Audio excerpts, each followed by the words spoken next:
If you're a fan of anime, games, movies, and TV shows, and you don't live under a rock, I'm sure you've heard the term peak fiction used to describe why a series is someone's favorite of all time.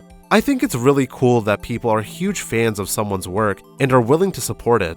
If you sometimes call your favorite series peak fiction and not shove it down people's throats and not getting into heated debates on Twitter about what series is mid or peak fiction, you're fine and I have no problems with you. I'm talking about the toxic members of fan bases who are normally the insanely loud vocal minority of their respective series. Those are the fans that I do have problems with. No, I'm not trying to be the fun police or an old salty man who is not happy that the kids are having fun. It's more so the toxic nature and discourse that is associated with peak fiction that bothers me and disgusts me the most. When you call something peak fiction, you are implying, if not outright saying, that a work of art is a masterpiece in some of, if not the best writing for its respective genre. A lot of people are guilty, myself included, of trying to get a friend or someone to try out a series that they love by telling them how it's peak fiction. The problem with this is that while you are trying to get this person into the series, you have raised their expectations insanely high, and if they do decide to check out the series that you have recommended and find problems with it, there is a chance that you will turn them off from it, the exact opposite of what you wanted to do. All works of art are subjective. At our core, we are all different. We will love some things while others will outright hate it.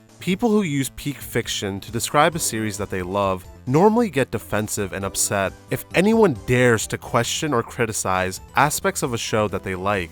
I feel like given that a lot of these debates take place online, it's easy to forget the human aspect and realize that there is normally a human being with their own thoughts and feelings sitting on the other side of the screen. That's why, as much as I would love to call these kinds of people clowns and break down why they're wrong, I don't have the time, energy, or patience to try and change their mind, because one of, if not the hardest things to do in the world, is making people change. I will never understand how people on the internet get so angry for people not liking what they like. Because it's okay if people question or criticize a series, in good faith of course, because at the end of the day, art is subjective.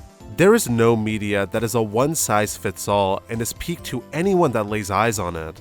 That's why when recommending a series to a friend or someone that I like, I refrain from using the word masterpiece or calling it peak fiction because I don't want to set up the series that I love for failure. I want to allow the friend or person in question to get a fair shot at it without having impossible expectations going in. So nowadays, when I'm recommending a series to a friend, I tell them what the show is about and that I personally find it good. Keyword being personally, because I know that it's not for everyone and that's okay. I found that when I took this approach, not only did we have healthy discussions about the series in question, but more often than not, my friends would actually check out the series and be excited about it. Outside of turning potential new fans away from a series, discussing media with any fan who calls their favorite series peak fiction or peak of anything is insufferable. For these kinds of fans, they make their favorite series a part of their personality and they wear it on their sleeve. Anything negative about it, it's a personal attack on them, and they feel like they have to take up arms and defend its honor. Like the author is not going to pay you or thank you. They don't know you, lil bro. It's almost as bad as Twitch Tier 3 simps. I'm probably biased because I've dealt with fans like this every time that I make a video on their favorite series, and whatever I say pisses them off or they disagree with my take. They start trying to attack my character and how I don't understand their series. Like my brother in Christ, it's honestly not that deep. Second, I don't understand the whole gatekeeping angle of this. Well, actually stay out of my series. Like, motherfucker, you didn't write the series, you don't own the series, you have no say in the production or writing in the series. Bro really thought he was a part of the team. It's more funny and sad, really, when these kinds of fans say, stay out of my series, to people who actually love the series just like them. They aren't even people who hate the series or trying to get people to not try the series by lying about the quality of the series in bad faith.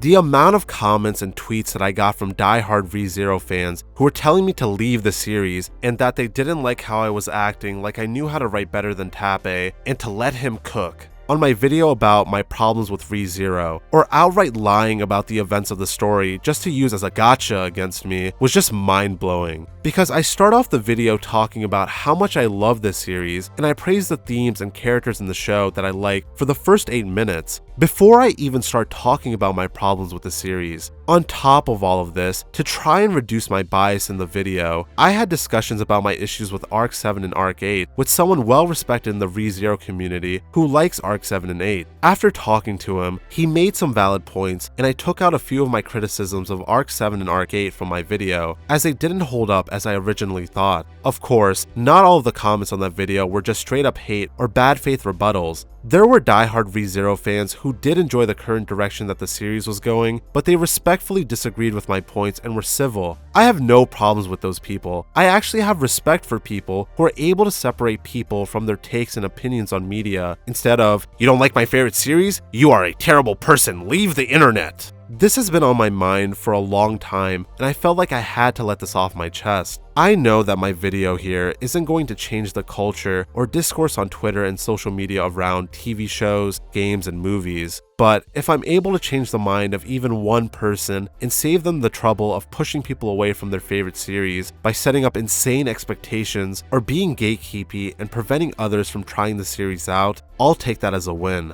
Thank you for watching, and I hope you all have a great rest of your day.